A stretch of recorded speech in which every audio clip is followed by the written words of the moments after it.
Hi అండి అందరికీ.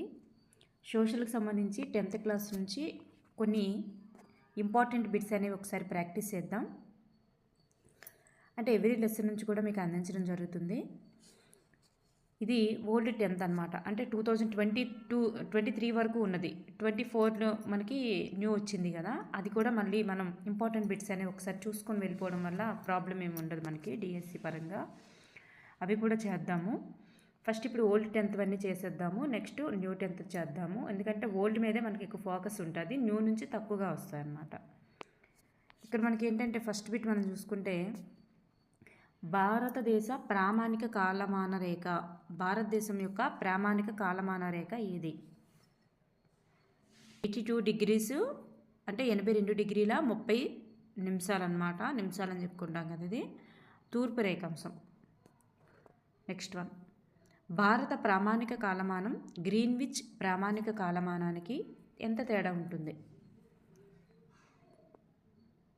భారత ప్రామాణిక కాలమానానికి గ్రీన్విచ్ కాలమానానికి ఎంత తేడా ఉంటుంది? Option 1 is right answer. 5:30 గంటల ముందు ఉంటుందన్నమాట. 5:30 గంటల ముందు ఉంటుంది. హిమాలయాలు ఇన్ని కిలోమీటర్ల మేర విస్తరించి ఉన్నాయి?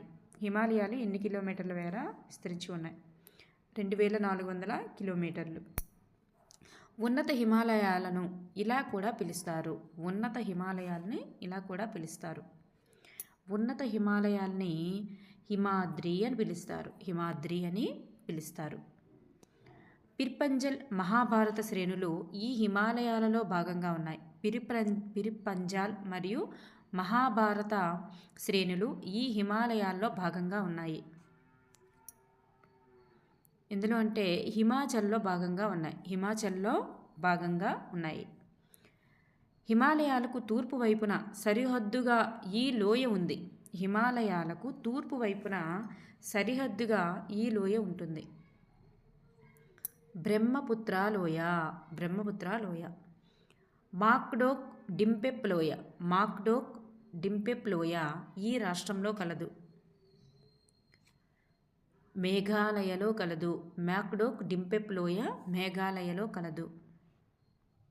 నెక్స్ట్ వన్, శివాలిక్ శ్రేణిని స్థానికంగా అస్సోంలో ఏమని పిలుస్తారు? ఈ శివాలిక్ శ్రేణిని స్థానికంగా అస్సోంలో ఏమని పిలుస్తారు? కచార్ అని పిలుస్తారు. ఉత్తర మైదానం ఈ నదుల వల్ల ఏర్పడింది.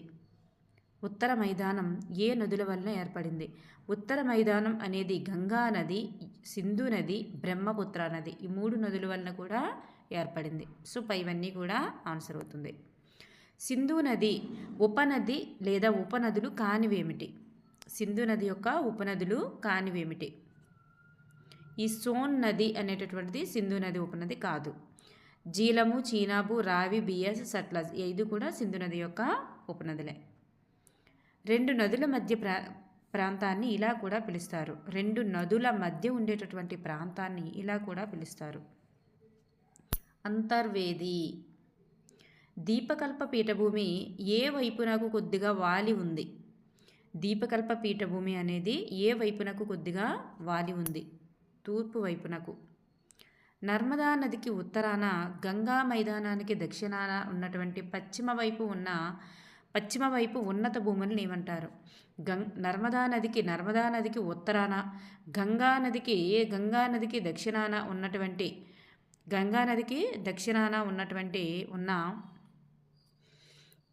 ఉన్న పశ్చిమ వైపు ఉన్నత భూముల్ని ఏమంటారు?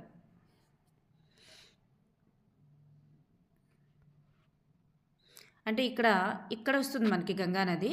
ఈ గంగా నదికి దక్షిణాన మరియు నర్మదా నదికి ఉత్తరాన ఉన్నటువంటి పశ్చిమ వైపు ఉన్నటువంటి ఉన్నత భూముల్ని ఏమంటారు? మాల్వా పీఠభూమి అని అంటారు.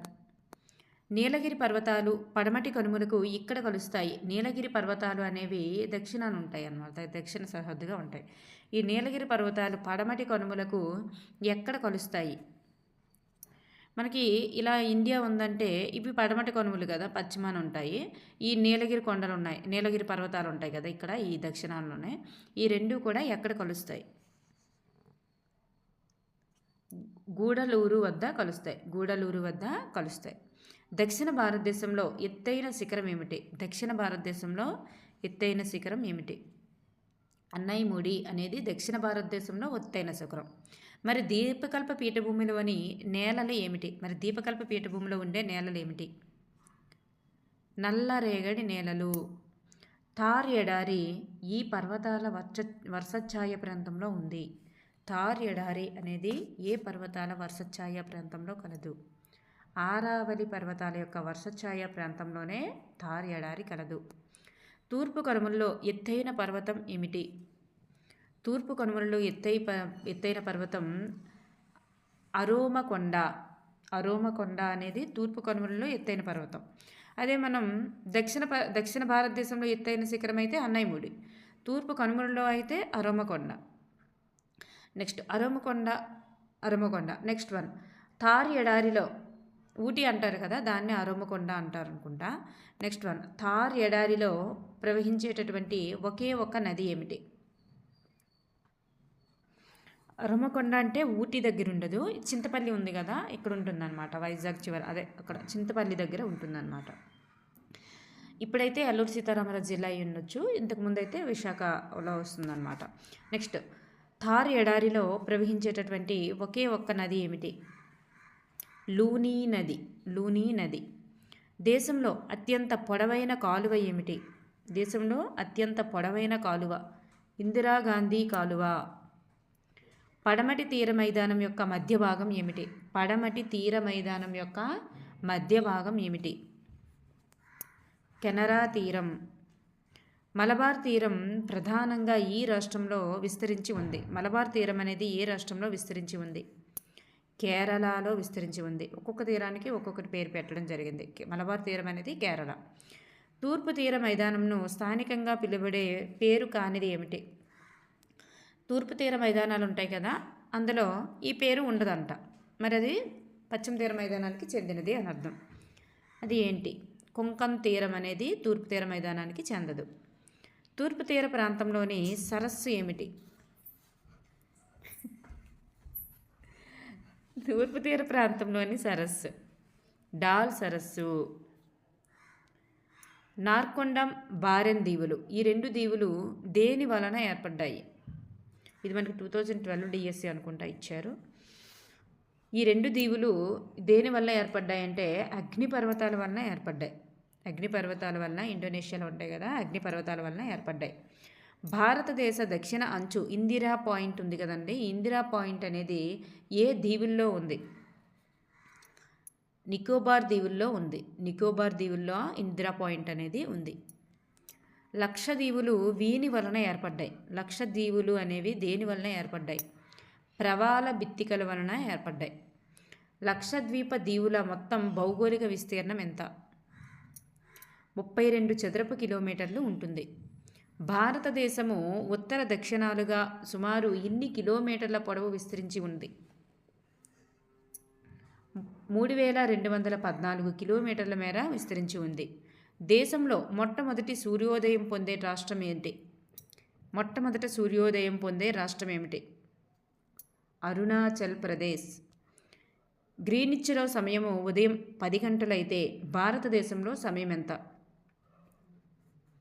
అంటే ముందుంటుందా వెనుకుంటుందా అనేది కూడా మీరు తెలుసుకోగలగాలి. సాయంత్రము 3:30 అనేటటువంటిది 3:30 గంటల సాయంత్రం. హిమాద్రి పర్వతాల యొక్క సరాసరి ఎత్తు ఎంత?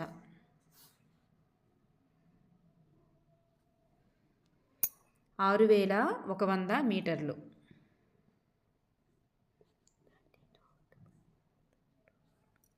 నెక్స్ట్ వన్, మాల్వా దక్కన్ పీఠభూములను వేరు చేస్తున్నది ఏమిటి? మాల్వా పీఠభూమిని దక్కన్ పీఠభూమిని వేరు చేస్తున్నది.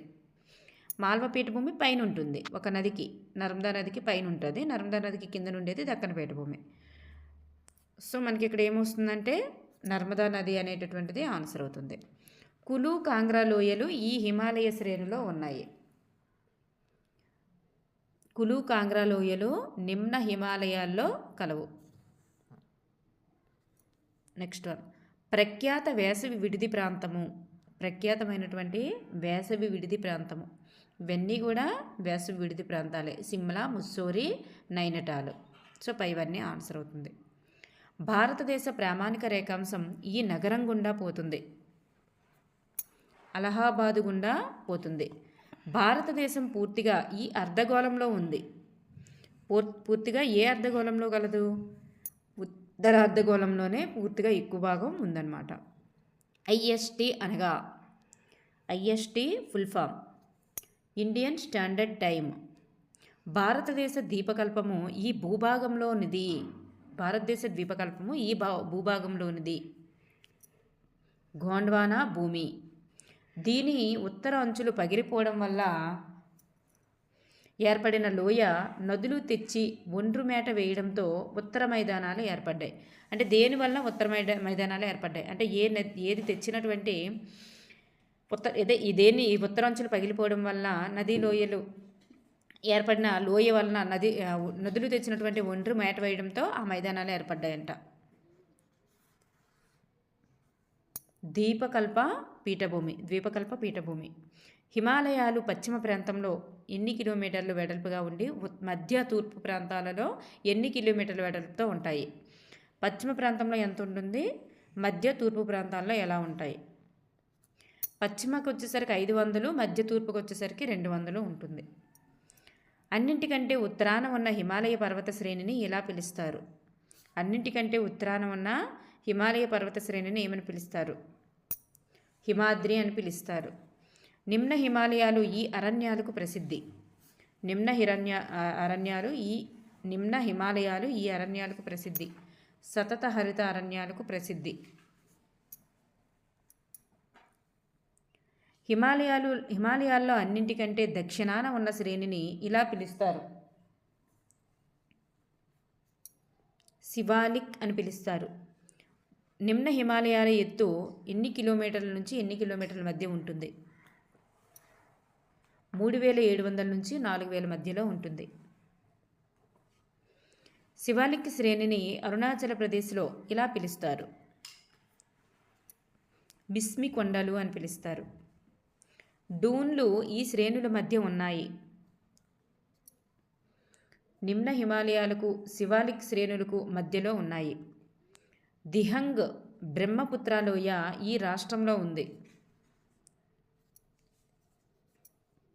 అరుణాచల్ ప్రదేశ్లో దిహాంగ్ అనేటటువంటి బ్రహ్మపుత్ర లోయ ఈ అరుణాచల్ ప్రదేశ్లో కలదు. కాశీ కొండలు ఈ రాష్ట్రంలో ఉన్నాయి. కాశీ కొండలు, గారో కొండలు ఇవన్నీ కూడా ఎక్కడ ఉంటాయి? జయంతియా ఇవన్నీ కూడా మనకి మేఘాలయలోనే ఉంటాయి. గంగా సింధు మైదానం పశ్చిమ భాగం ఈ నది వల్ల ఏర్పడింది. సింధు నది వలన ఏర్పడింది. జీలం నది ఏ నదికి ఉపనది? సింధు నదికి ఉపనది. 2 నదుల మధ్య ప్రాంతాన్ని ఏమంటారు? అంతర్వేది అంటారు. చిత్తడి నేలలను ఇలా పిలుస్తారు.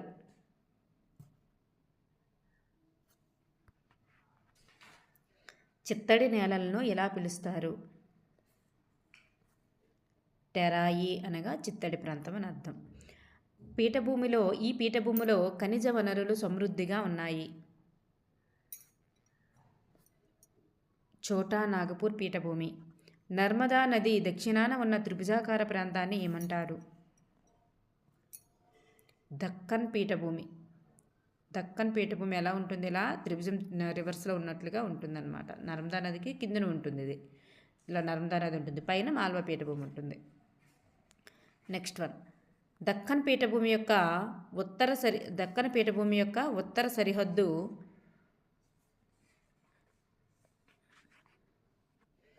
దక్కన్ పీఠభూమి యొక్క ఉత్తర సరిహద్దున ఉండేవేమిటి? సాత్పురా పర్వతాలు. పడమటి కనుమలు అవిచ్ఛిన్నంగా ఎన్ని కిలోమీటర్ల పొడవున విస్తరించి ఉన్నాయి? 1600 కిలోమీటర్లు. ఉదక మండలం ఈ పర్వతాలలో ఉంది. నీలగిరి పర్వతాలలో ఉంది ఉదక మండలం అనేది. ఊటీ అంటాం కదా, ఇది నీలగిరి పర్వతాలలో ఉంది. నీలగిరిలో ఎత్తైన శిఖరం ఏమిటి? చూడండి, దక్షిణ భారతదేశంలో ఎత్తైన శిఖరం అన్నైమూడి. అలాగే తూర్పు కనుమలలో ఎత్తైన శిఖరం అరోమకొండ. నీలగిరి పర్వతాలలో ఎత్తైన శిఖరం దొడబెట్ట. ఇలా మనకి 3 రకాలుగా ఇచ్చారు. మరి అన్నైమూడి ఎత్తు ఎంత? అన్నైమూడి అంటే మన దక్షిణ భారతదేశంలో ఎత్తైన శిఖరం. మరి దీని యొక్క ఎత్తు ఎంత?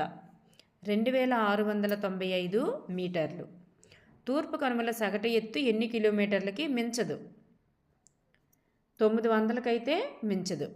ఆరావళి వర్షఛాయ ప్రాంతంలో ఏముంది? ఆరావళి యొక్క వర్షఛాయ ప్రాంతంలోనే తార్ ఎడారి ఉంది. నెక్స్ట్ వన్, ఇందిరా గాంధీ కాలువ యొక్క పొడవెంత? 650 కిలోమీటర్లు. తూర్పు తీర మైదానం ఇక్కడి నుంచి ప్రారంభమవుతుంది. ఒడిశా నుండి ప్రారంభమవుతుంది. తూర్పు తీర మైదానం ఇక్కడ నుండి ప్రారంభమవుతుంది, ఒడిశా నుండి ప్రారంభమవుతుంది. తూర్పు తీర మైదానంను స్థానికంగా ఒడిశాలో ఏమంటారు? ఉత్కల్ తీరం అంటారు. తూర్పు తీర మైదానాన్ని స్థానికంగా ఏమంటారంటే ఉత్కల్ తీరం అంటారు.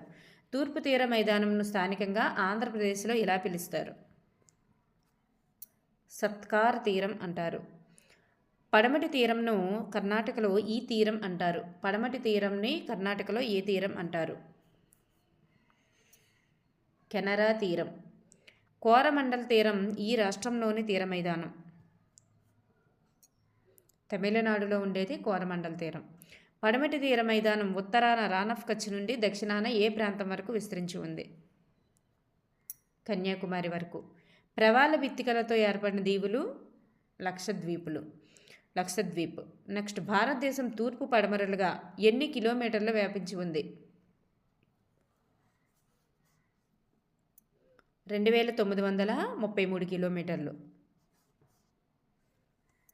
చిల్కా సరస్సు ఏ రాష్ట్రంలో ఉంది?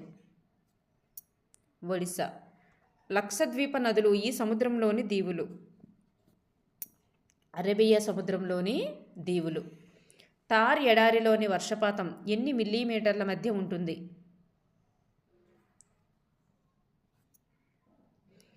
100 నుంచి 150 మిల్లీమీటర్ల మధ్య ఉంటుంది. అతి తక్కువ వర్షపాతం అక్కడ ఉంటుంది కాబట్టి. 3 వైపులా సముద్రం ఉన్నటువంటి భూభాగాన్ని ఏమని పిలుస్తాం? ద్వీపకల్పము అంటారు. అదే 4 వైపులు అయితే ద్వీపమే అంటాము. పాట్కాయ్ కొండలు ఈ హిమాలయాల్లో భాగము. పూర్వాంచల్లో భాగం అన్నమాట. పూర్వాంచలంలోనే పాట్కాయ్ కొండలు ఉంటాయి. సింధు నది యొక్క పరివాహక ప్రదేశం ఇక్కడ ఎక్కువగా ఉంది. పాకిస్తాన్లోనే ఎక్కువగా ఉంది. క్రింది వానిలో సరైన విధంగా జతపరచాలి. అన్నైముడి అనేది మనకి దక్షిణ భారతదేశంలో ఎత్తైన శిఖరం. ఎవరెస్ట్ అనేది హిమాలయాల్లో ఎత్తైన శిఖరం. దొడబెట్ట అనేది నీలగిరి పర్వతాల్లో ఎత్తైన శిఖరం. అరోమకొండ అనేది తూర్పు కనుమలలో ఎత్తైన శిఖరం. చూడండి, ఇలా గుర్తుపెట్టుకోండి. దక్షిణ భారతదేశం అన్నైముడి, హిమాలయాలు అయితే ఎవరెస్ట్, నీలగిరి పర్వతాలలో అయితే దొడబెట్ట, తూర్పు కనుమలు అంటే ఇలా ఉంటాయి కదా తూర్పు కనుమలు, సింహాచలం కొండలు అంటాం. వాటిలో అతి పెద్దది ఏంటంటే తూర్పు కనుమల్లో ఎత్తైంది అరోమకొండ. సింహాచలం కొండలు, పాపికొండలు, ఇవన్నీ కొండలన్నీ ఉంటాయి కదా అవన్నీ కూడా తూర్పు కనుమల్లో అంటే మన ఏపీలో అయితే అవన్నీ రకాలుగా ఉంటాయి. ఇతర దగ్గర అయితే వేరే పేర్లతో ఉంటాయి. వాటన్నింటిలో కూడా ఎత్తైనది ఏంటంటే అరోమకొండ. ఓకేనండి, చింతపల్లిలో ఉంటుంది అరోమకొండ. Thank you everyone.